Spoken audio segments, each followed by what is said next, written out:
honor and respects to Bon Dieu, to Quabe, to all that which is above, all that which is below, to the ancestors, and to the misterios. This is Ancista Brujo Luis, and I'm doing a video because I was in an interview not that long ago about how to set up a simple ancestral altar or ancestral shrine to honor and venerate one's ancestors, one's not so much so spirit guides or mysteries or loa or saints, but something more on the line of how to honor and venerate one's ancestors, one's ancestors. So I decided to do this video on a simple setup on how to do this. Okay, now in the olden days in Puerto Rico, I'm from Puerto Rico, my parents are from Puerto Rico, the ancestral altar was a very simple thing. It was a place where we would go, and we still go to this day, to meditate, to pray, to elevate. If someone is sick within our families, we come before this sacred space and we pray to our ancestors to take care of those who are in the realm of the living, in the realm, whether they are sick or there may be a problem. So we ask, we pray for those ancestral spirits, nuestros antepasados, ancestros, to protect us, to guide us, to heal us. Remember that we walk on this earth, but we're guided by our ancestors. They carry us on their shoulders. So on a recent interview on a radio show that I did, I was asked, how would I do a simple ancestral altar? Or una Mesa Blanca is what we call it in Puerto Rico, to honor our ancestors. So I'm going to show you the basic, simple setup of how to do this. A lot of people have limited space, and so we want to keep this as simple and as unique as possible. First of all, there should be a white cloth on a table. The white cloth represents all the ancestors. It represents the souls, at least in Latino traditions. I'm talking about Latino traditions and traditions that follow the Espiritismo traditions. We always use a white, clean altar cloth, which represents the ancestors, the soul, the bright lightness of the soul, an illuminated soul, best way to say it. There's always un fuente espiritual, or a copa, on the center of the ancestral shrine or the ancestral altar, and there's always water. The water represents los fluidos, the fluids, the life-giving fluids, and los corrientes espirituales, the currents, the spiritual currents, and it's always placed in a glass bowl. And on top of the glass bowl, we always have a crucifix. Okay. Remembering that a lot of people who don't understand Puerto Rican Espiritismo and Espiritismo within the Caribbean, many Espiritistas are also Christians. We follow the Espiritismo doctrines, and many of the traditions mix it with Taino elements and African elements, but we are very much also Catholics. The cross represents the crossroads, the realm of that which is above and below, the realm between the living and the dead, and we always use a metal cross to give a corriente within the water, to call on that corriente espirituales, those spiritual currents. And we use the cross within the water when we are honoring or praying to our ancestors. Okay, but traditionally it goes on top of el fuente espiritual. It represents the crossroads between the realm of the living and the realm of the dead. Okay, right here, the the rim of the fuente, it represents Mother Earth, the element of Mother Earth. And under the water is, bajo el agua is where the spirits will go. And they also manifest their energies through the water. So we always have a fuente espiritual. Very important. We always have a bell, an altar bell, that when we sit in front of the altar, we ring it, okay? And we do our prayers, you know, to call on our spirits. And so there's always a bell on la mesa, the Ancestral Shrine. And we often have white candles, remembering that white is the color of purity, pureza. Okay, so it represents purity, that which is pure. And we're giving light to our ancestors. They are under the water, bajo el agua. Okay, and so we're giving claridad. The vessel also represents Santa Clara, Saint Clare, to give them claridad. The cross, although there's an image of Jesus, which represents resurrection, reincarnation is the best way to say it, but the cross also represents the crossroads, and it represents, for some traditions, the masculine energy, while this is the female energy. The cross represents, for some, San Hilarion, Saint Hilarion, or San Lázaro. Okay, and again, el fuente espiritual, many call it el Santísimo, and el Santísimo is the monstrance which Santa Clara, Saint Clare, holds. She's the one that gives illuminations to the spirits, while San Hilarion or San Lázaro lead the spirits towards us from the realm of the living and the realm of the dead. So it's usually something very simple, you know. Okay, the fuente, again, to give our spirits claridad, and we always have either one or two candles next to the fuente espiritual. White, to give them claridad, to give them light, to give them luz. Okay, luz to the spirits.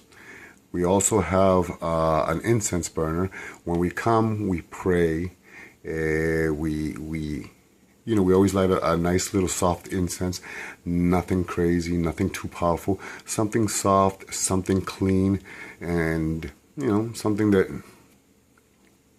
we personally like. We always have flowers on the altar. Okay, some form of flowers, always like white flowers. And so, okay, that represents that. Also, we could either have a botella, a bottle of holy water to cleanse or purify, or a bottle of like a spiritual cologne. This is agua de ruda, rue water, for protection. And if you see, I added my own ruda into it. Okay, so that represents to purify, to cleanse. And you can have that, or you can have a bottle of holy water, which I don't have here, but I have the cologne. I also have, traditionally we don't keep images of saints on an ancestral altar, but if you see right here, I'm going to move the flowers a little bit. I have an image of, I'm going to move everything to the side, La Divina Providencia. Okay, in Puerto Rico, she is the Virgin of La Isla Puerto Rico, the island of Puerto Rico, and so she represents la Virgen. Well, it's La Virgen de la Providencia. And why do I have this? Because my grandmother venerated La Virgen de Providencia, one, and because she also represents the female energy, the feminine energy, the mother. Okay, in Taíno, she could be associated with Ataveira, and in Sanse we call her Mama Tete or Mama Sepona. Okay, but this is in Puerto Rican traditions. You don't necessarily have to have a statue of Virgin or Mary or whatever, but we do in Espiritismo, we always, keep that, and that represents the female, the female energy. The Mother Earth. Ataveira in Taíno tradition was an ancestral semi, a spirit of the earth, of the water. and she's the womb of earth. So when we die, we get buried within her womb, and from her womb we are reborn. Okay, so that represents that, you know, La Virgen Providencia, which is the patron virgin of La Isla. I also have a statue over here of a jibarito, a Puerto Rican mountain man. Okay, that represents my ancestral spirits, the one that worked the mountains, la tierra. You know, eran trabajadores. It's made out of wood. The face is made out of wood. And the statue, I like this little doll, it's a muñequito, but it has a lot of symbology to me because it represents the three cultures that make up what my Puerto Rican people are, which Puerto Ricans are 63%. We have 63% indigenous bloodline within us, but it also represents our African, Yoruba, and Bantu culture, and it also represents our Spanish European culture. So it was those three races, the Taino, the Africans, and the Spanish, that make up the Puerto Rican people as we are.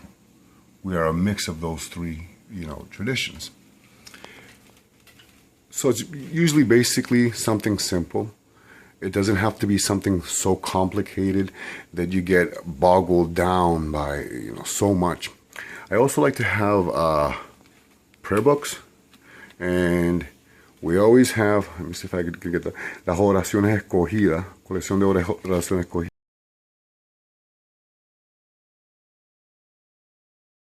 Good book. So again, this is just a simple setup.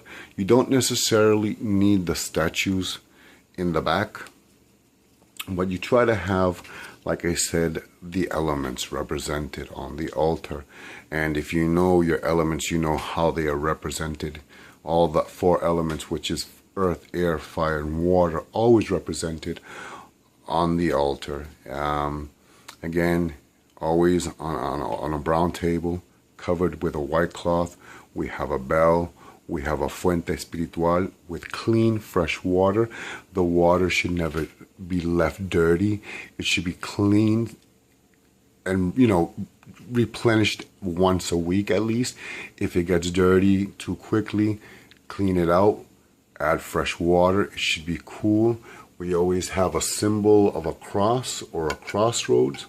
Remembering that Espiritismo has a lot of Christian elements, so we always have a cross, and when we're trabajando, you know, it's usually resting upon it, and when we're trabajando, like I said earlier, when we're trabajando, whether it be una velada or una sesión, para recibir los corrientes espirituales, we place la cruz en lo fluido.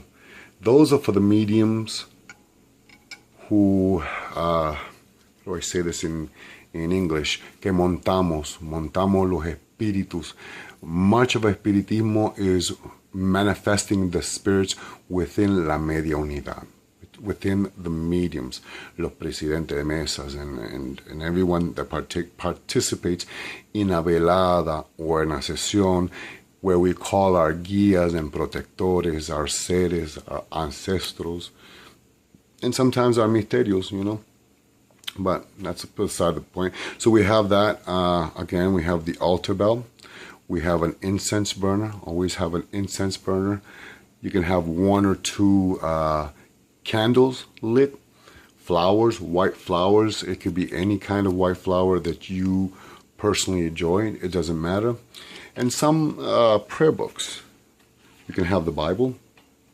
You know, you can have any book of poems. Okay, that you personally enjoy, you know, keep it to the side and have it there so that you can pray to your ancestors from your heart, from your soul. But sometimes you want to pray for somebody else and you just can't think of the words, so you open las oraciones escogidas and you pray, you know, para un agonizante, you know, you pray for, you know, whatever it may be. Always try to be clean and purified when you come to the altar. Come with good intentions. So have either agua bendita, holy water, or agua florida, agua ruda. You can see I put ruda within. It's full of ruda, fresh ruda from my garden. So, you know, just for protection, always come clean. Always come to your altar calm, in peace. Always have a shirt on. Always have a pair of pants. Don't come to your ancestors soiled after having sexual intercourse. Make sure you bathe before you come into this sacred space. Make it sacred. Pray, cry, meditate, do mantras. This is a sacred space where you come to contact, meditate. Remember that in praying, we speak to God and to our spirits.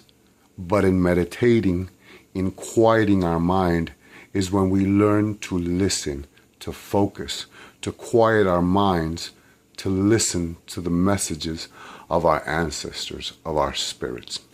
This is just a simple setup. I hope you enjoyed this video. This is one that everyone should have. It shouldn't be too full of too many things. Remember, try to have the 4 elements. Try to have, you have fuente espiritual, always clean, a cross, an incense burner, a bell, candle. It could be 1 or 2, usually 1. Flowers, okay? A prayer book, always on a white altar cloth. Don't make this complicated. Many people make the altar so complicated they get lost. Remember that this represents the feminine energy, Santa Clara, para la claridad. The water represents the realm of Guinea, as they call it in African traditions.